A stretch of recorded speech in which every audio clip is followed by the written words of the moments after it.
여러분 안녕하십니까? 정인국 수학과의 닥터 데이비드 청입니다. 오늘은 여행의학에 대해서 얘기를 나눠보고자 합니다. 보통 1년 중에 언제 여행을 가장 많이 하느냐 보면 8월달이 가장 여행이 많습니다. 그리고 9월 이 레이버데이 그 연휴까지 그때가 가장 여행이 1년 동안 가장 많은 것입니다. 많은 사람들이 휴가를 그때 가지고 또 출장을 가는 분들도 있고 뭐 선교를 가는 분들도 있습니다. 그리고 이제 진학을 하느라고 대학교 가는 그런 여행도 있고요. 그래서 많은 분들이 이제 이 비행기 여행을 많이 하는데요. 비행기 여행은 사실은 우리가 다른 세계에 갔다 오는 것입니다. 사실은 우리 지상에서 있는 그런 환경과 많이 다릅니다. 그래서 지상에서 약 10km 정도 이상을 이 높이 올라가서 상공을 나르는 것입니다. 거기는 이 지상에 있는 그 산소만큼 그 산소가 많지 않습니다. 그 산소가 부족해요. 그래서 산소가 부족하고 이 기압이 많이 이제 떨어집니다. 그래서 이 2,400m 이상 되는 그런 지역을 올라가면 이 고산병이라는 것이 있어요. 그래서 특히 이제 티벳이라든지 네팔, 페루 이런 높은 지역에 사는 사람들 또는 그런 곳에 선교를 가는 분들 그런 데 여행을 가는 분들은 이런 고산병을 조심을 해야 돼요. 이 고산병은 이 고도가 높아질수록 더 위험하죠. 그래서 처음 겪는 분들은 이것이 고산병인지 모르고 감기가 걸린다 이렇게 생각하는 수가 있어요. 보통 이제 두통이 나고 현기증이 나고 구토가 납니다. 그리고 피로증이나 아주 무기력증 또 이 불면증도 올 수 있고요. 심하면 이 호흡 곤란이 올 수 있습니다. 그리고 입맛도 없어요. 그렇게 하고 심한 사람들은 이 천식이나 심장 같은 이런 병들이 있는 사람들에게는 특별히 이 기압에 더 예민합니다. 이 산소 부족에 더 예민합니다. 그래서 이것이 가장 위험한 것은 이 뇌에 생기는 부작용인데요. 이렇게 높은 지역에 가면 뇌 부종이 생길 수가 있습니다. 뇌에 뇌가 붓는 것이죠. 뇌 에데마가 생기는 것입니다. 이것이 가장 위험하고요. 그 다음에 또 급한 것은 이 폐 부종입니다. 그래서 호흡 곤란이 올 수가 있습니다. 그러나 무엇보다 가장 예민한 것은 비행기 타고 높은 데 올라가면 대개 이제 이 어린이들이 그런 것을 많이 호소하는데 아이들이 막 우는 경우가 있어요. 아무리 먹을 것을 주고 달래도 계속 우는 아이들이 이 귀가 이상하니까 그런 겁니다. 보통 이제 어른들은 느끼기 어떻습니까? 보통 높은 데 올라가면 귀가 막막해지고 이렇게 소리가 엔진 소리가 크게 들리던 엔진 소리가 점점 적어지는 같이 그렇게 들립니다. 그것은 높이 올라가서 이 고막에 있는 그 기압이 고막 안에 이 공기가 있는데 그 공기가 지상에서는 1기압에 이렇게 적응돼 있다가 이렇게 올라가면서 기압이 낮아지니까 이제는 고막 안에는 이 기압이 높고 주위에 있는 환경은 이 기압이 낮으니까 거기에 밸런스가 맞지 않아서 고막이 심지어는 고막이 터지는 수가 있어요.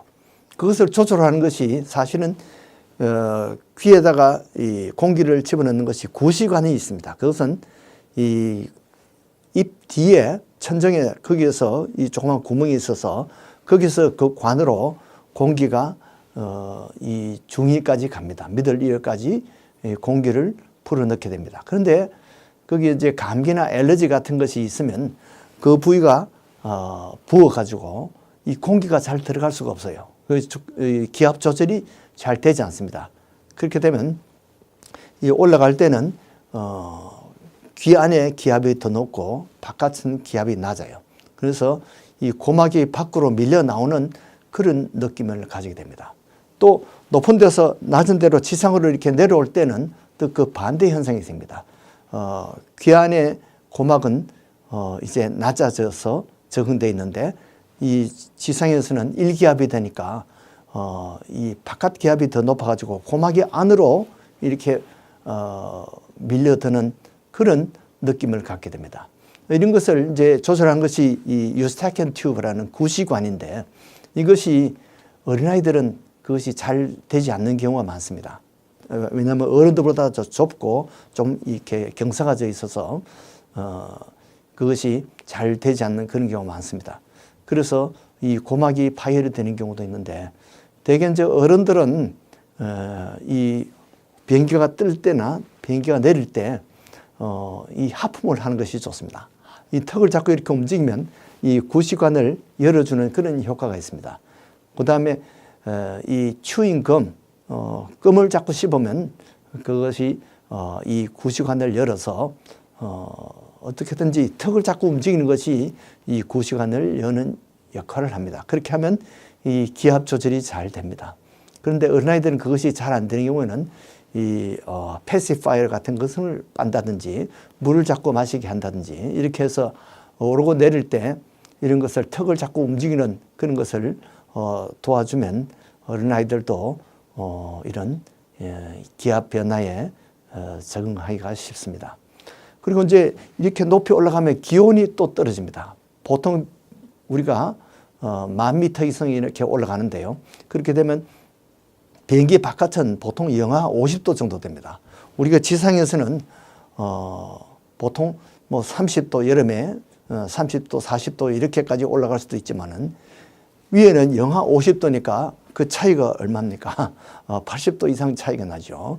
그래서 사실은 비행기 안에서 에어컨을 트는 것 같은데 사실은 그 에어컨보다 거기에 히터가 작동이 되어 있습니다. 그렇게 해서 온도를 바깥 기온에 그 낮은 기온에 우리가 적응할 수 있도록 이 히터를 켜게 됩니다. 그래서 비행기 안은 되게 춥습니다. 그래서 여름에 밖에서 덥다고 이렇게 짧은 옷을 입고 왔다 비행기 안에서 고생하는 경우가 많습니다. 그래서 바깥 겉옷을 하나 준비를 하는 것이 좋고요. 뭐 담요 같은 것을 따로 뭉쳐서 가서 이렇게 덮는 것도 도움이 되겠습니다.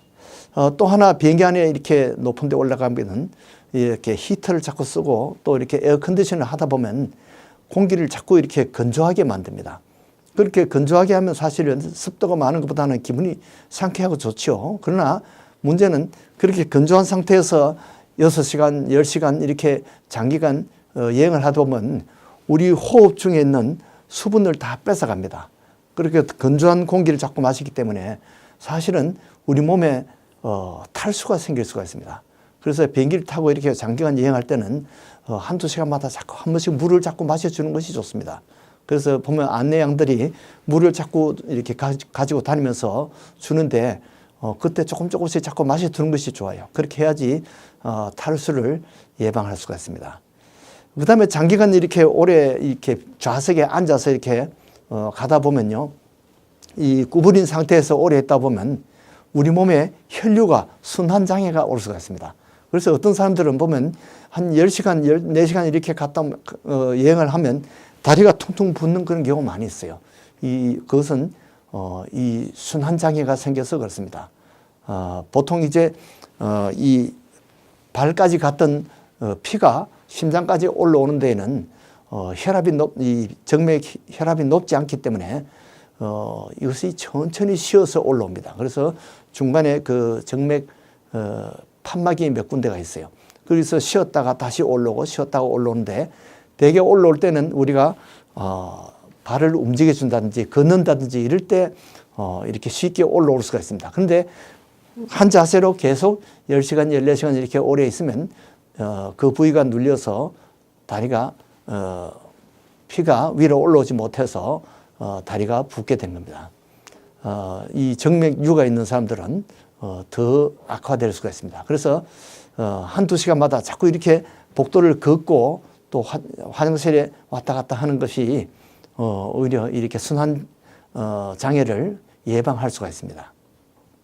이렇게 해서 장기간 여행할 때 이러한 문제들이 있기 때문에 이것을 아시고 적응하시면 훨씬 장기간 여행을 쉽고 부담 없이 할 수가 있습니다. 우리 이렇게 멀리 여행을 가지 않더라도 사실 우리 인생은 모두 여행길입니다. 인생은 나그네 길이라는 것이 있죠.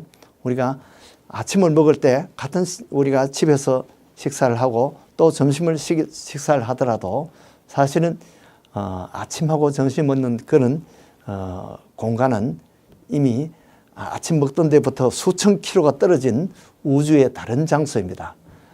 우리가 5분 전 시간도 다시 돌아갈 수가 없습니다.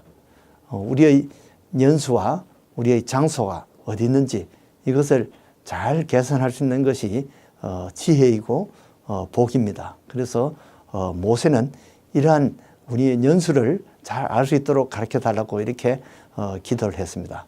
여러분들도 이런 여행길에 평생의 여행길에 주님과 동행하면서 복된 여행, 건강한 여행이 되시기를 바랍니다. 안녕히 계십시오.